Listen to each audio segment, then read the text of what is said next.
The Mixed Mornings and More podcast with Steph and Sean. Now available daily. Good morning, world. Good morning. Happy Monday. It's October 24th, 2022. Boom. Another raise for us, Steph. We are on fire because it's 5:30 right now. Yes.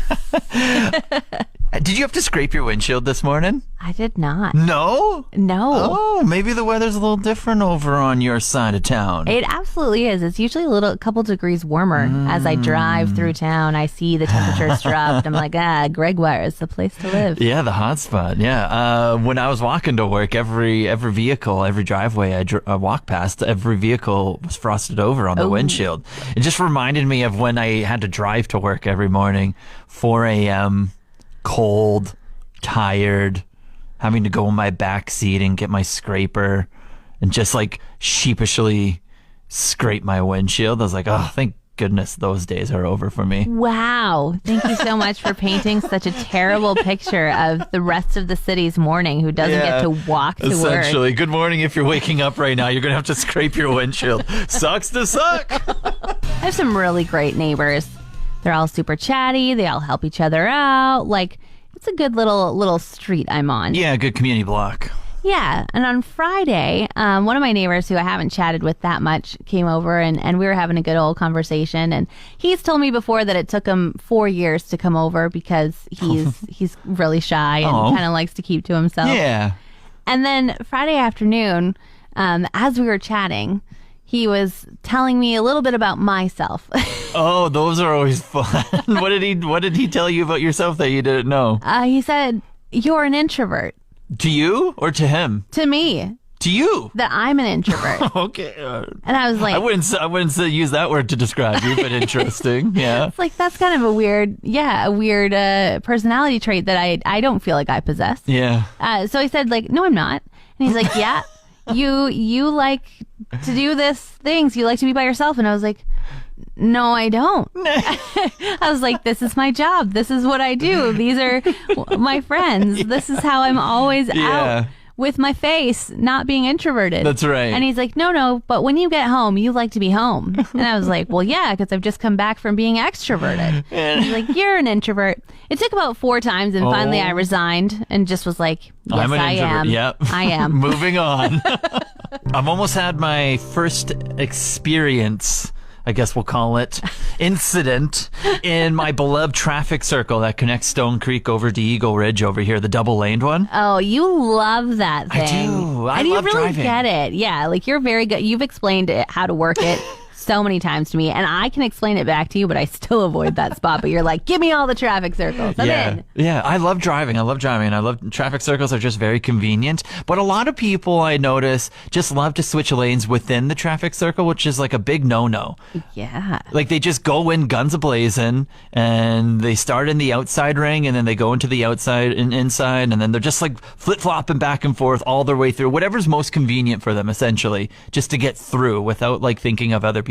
That's really scary. Yeah, and my first incident almost happened on the weekend where I was in the inside ring and someone entered in the outside and they like almost tried to cut me off and like go right in front of me as I was like hitting the exit. I was like, no, you can't switch lanes inside of the traffic circle, you idiot.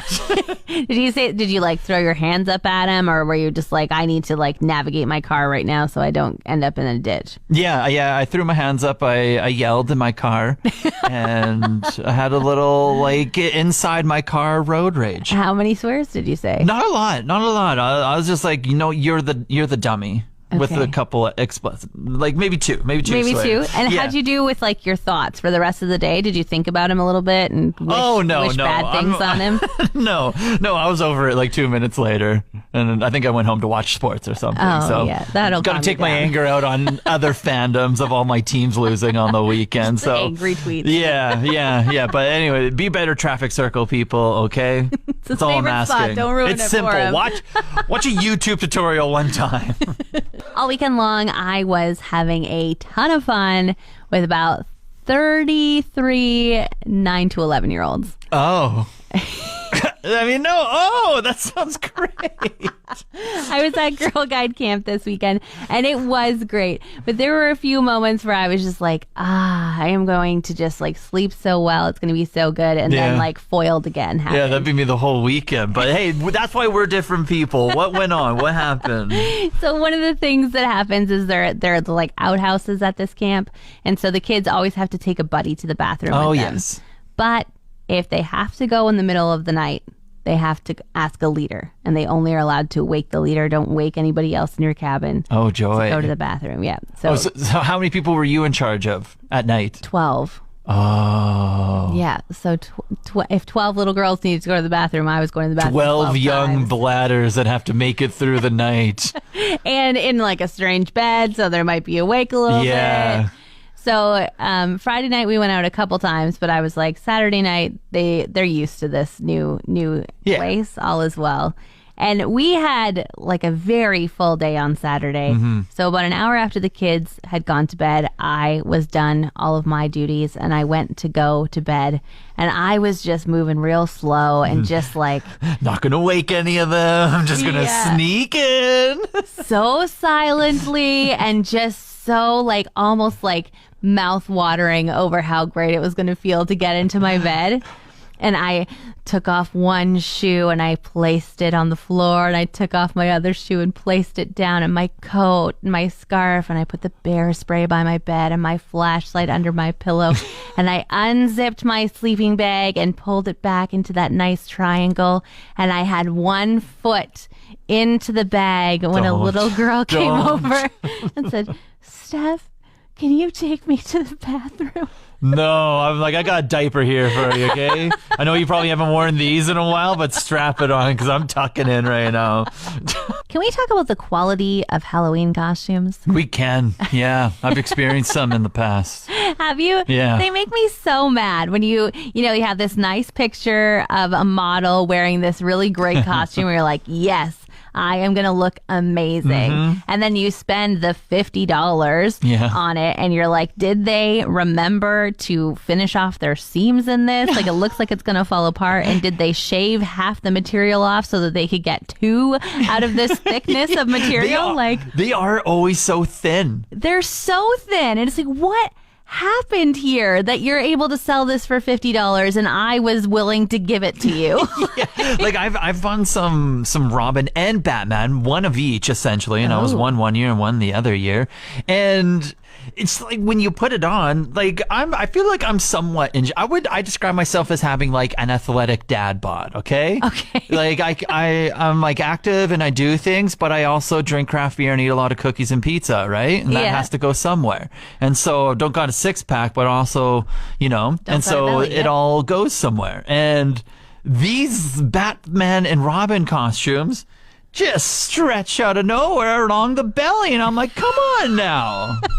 It's like the most unflattering thing, but the model looks so good in it. You're like, this is the one I need. Absolutely. And then of course they never come with the accessories too to make it look good. Like, where's the headpiece? Where's the shoes? Where's the leggings? It's just like some felt like afterthought thing. Like, oh, here's your little mask for being Batman. Yeah, sorry, it's folded in half in this stupid airtight bag. Creases everywhere.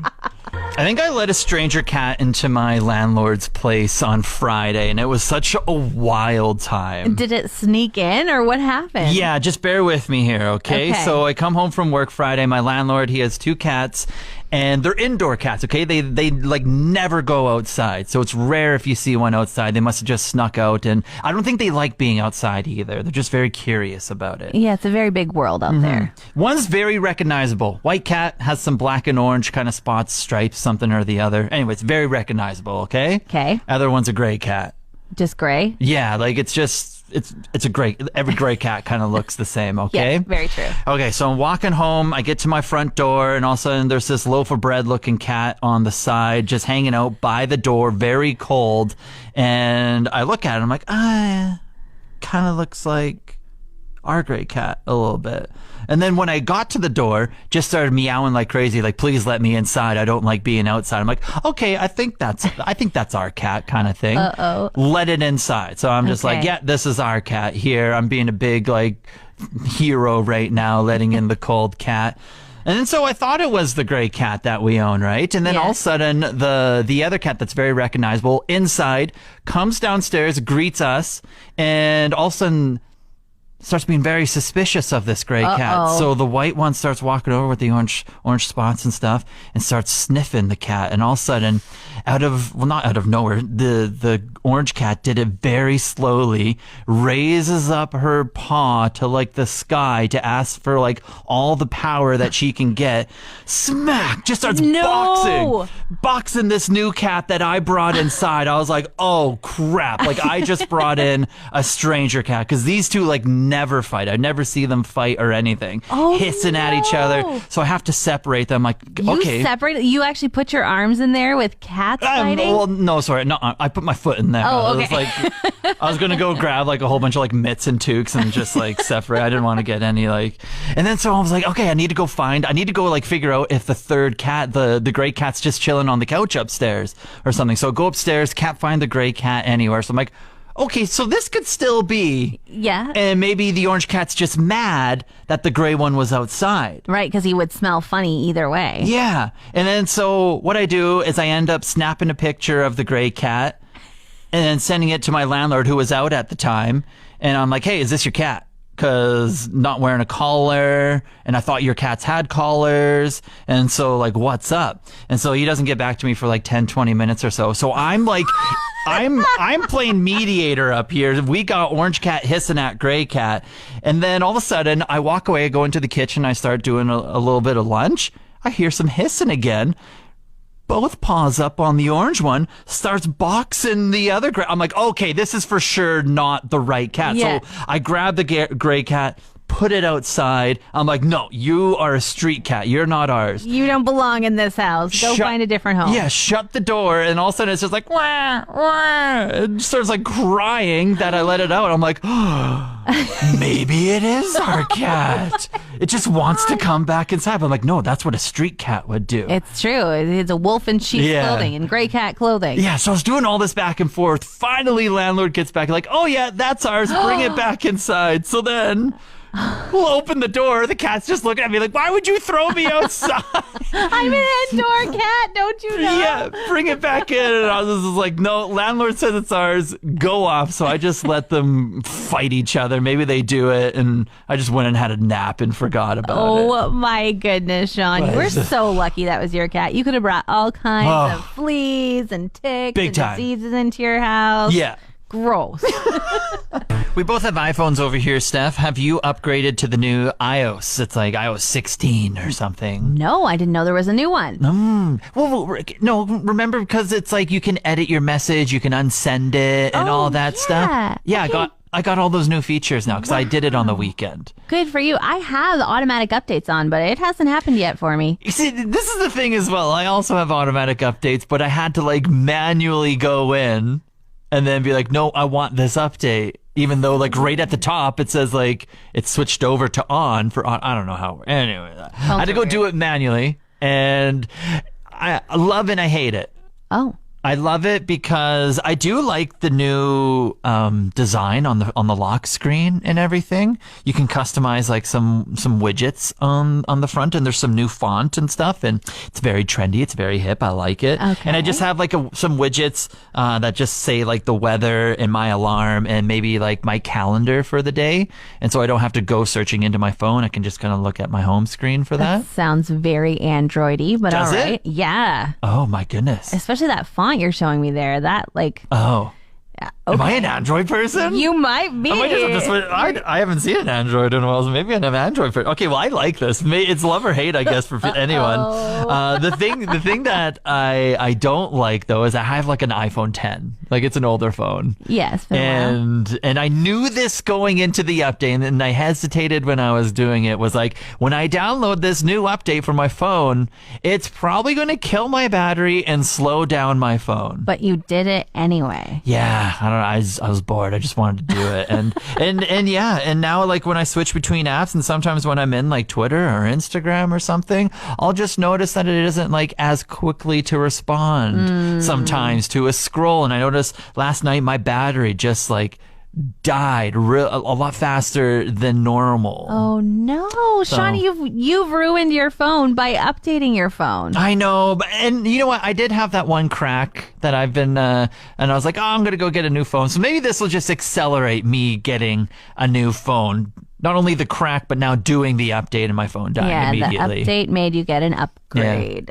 Yeah. So I'm camping this weekend with 33 girl guides, and we had a ton of fun. Mm-hmm. But I found myself sitting at a table with a couple girls who were very curious, and they wanted to know who my favorite girl guide was. Okay. Pressure's on. I know. I felt like they were asking me like who my favorite child was, and I was a parent. Like I was like, I love you all the same. And they're like, you don't. You have to have a favorite. And I was like, I don't have a favorite. You're all great. You're all great. No, this is where you choose one that's not those three, and then you just let it run wild. No, that's how you break their little hearts. Yeah, that's great. It's awful. Oh my gosh. So I just continued to like hold strong. Like I absolutely did. And they're like, you have to tell us. I'm like, I'm not telling you. All of a sudden one girl goes, let's play truth or dare. Wow. And I was like, okay. And they're like, you're first. And I'm like, dare. Because obviously the truth is going to be which girl guide is your favorite. Yeah. And then she says, dare you to tell us which girl guide is your favorite. Oh, smart little ones right there. How did you handle the situation? What did you do to break it up? I said, that's the truth. You can't ask me that. And she said, no. I said, I dare. And then, Saved by the Bell, it was suddenly lunchtime, and they got up and ran away, and I was like, free from everything. You got away from it. Phew. But now that it's over, who is your favorite? Absolutely not, Sean. I love them all the same. I tried, ladies. I tried. Want more of today's show? Download the Mixed Mornings and More podcast. Now available every weekday.